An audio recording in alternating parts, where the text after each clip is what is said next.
ladies and gents, welcome to this week's newsletter. We've had a couple of weeks of maintenance up at the golf club here, so you've probably not played quite so much golf as you'd like to, but maybe in the meantime, whilst possibly you're visiting the driving range or the practice ground more than you would do until we get the greens back in shape, I thought I'd give you a tip this week on trying to strike or improve the quality of the strike of your irons. So, first question I'd ask is, when was the last time you videoed yourself?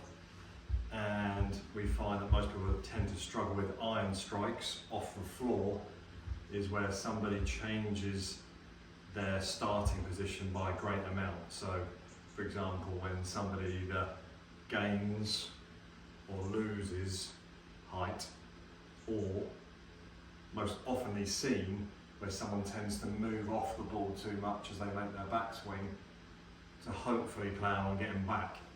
But obviously timing that consistently really can cause a great trouble with the quality of your strike of your iron. So what I'd like to try and get you to do is, with the aid of a video camera or your phone camera, when you're next hitting some shots, really just try and focus on a very simple thing. One, primarily just trying to really feel like the bridge of your nose stays over the golf ball, because I guarantee you're moving more off to the right.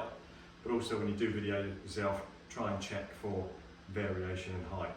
But the biggest thing I'd get you to do to get that first tip on striking that iron better is just try and stay very much over the top of the golf ball. What happens when you do that is when we tend to move off the golf ball, we tend to change the plane of our shoulders. So if we stay more over the top of the golf ball, we tend to maintain our spine angle better as we make our backswing. And so therefore, as we swing back down to the ball, we stay in our posture, we stay in our spine angle better, and therefore our club swings on a better plane, and because we've stayed centred, the club's going to find the natural bottom of your swing, which if we stayed centred, got back to, or stayed where we started, then our club's going to naturally find the bottom of the golf ball. Now you might want to build it up at first, because if you are a person that's tend to maybe sway off the ball, trying to cut that out whilst making a full swing can be quite difficult. So I'd suggest maybe starting off a little half swing so you can really stay aware, no real aggression in the strike. And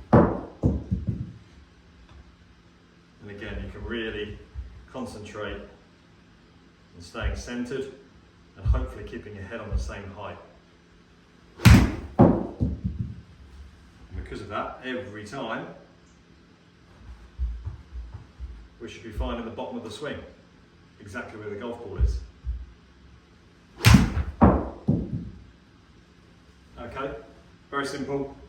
Stay centred. You can practice in a mirror. Watch yourself as you're making your backswing, and set yourself a goal of, I don't know, maybe you're moving 3, 4, 5 inches off the ball to the right as a right-hander.